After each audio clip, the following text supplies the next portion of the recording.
Pinapanawagan ng grupo ng mga magsaka na tuluyang buwagin ang insertions at pork barrel sa pondo ng gobyerno. Gayun din ang umano'y pagpapabaya ng pamahalaan sa sektor ng agrikultura. May unang balita live si Alan Gatos ng Super Radio DCWB. Alan?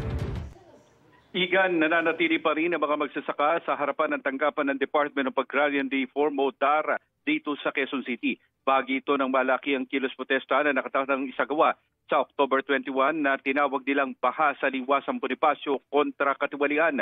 Pangalawang araw na ng pamamalagi rito sa may elliptical road. Ayon sa Kilosang Magbubukid ng Pilipinas o KMP, libo-libong magsasaka ang lalahok sa protesta sa October 21. Maliban sa mga magsasaka, lalahok din umano mga estudyante, manggagawa, taong simbahan at iba pang sektor sa ilalim ng temang mamamayan at magbubukid, wakasan ng korupsyon at pang-api. Kasama sa mga namamalagi ngayon sa kampuhan ang ilang sugarcane workers mula sa Negros Oriental. Binabatikos ng grupo na sa kabila ng trilyon-trilyong pisong national budget, napapabayaan naman umano ang sektor ng mga magsasaka.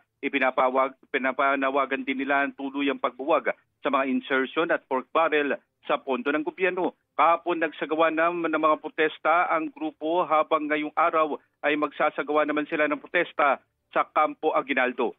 Sisikapin naman unan ng pahayag ang DAR. Igan? Maraming salamat, Alan Gatos ng Super Radio DCWB. Igan, mauna ka sa mga balita, mag-subscribe na sa GMA Integrated News sa YouTube para sa iba't ibang ulat sa ating bansa.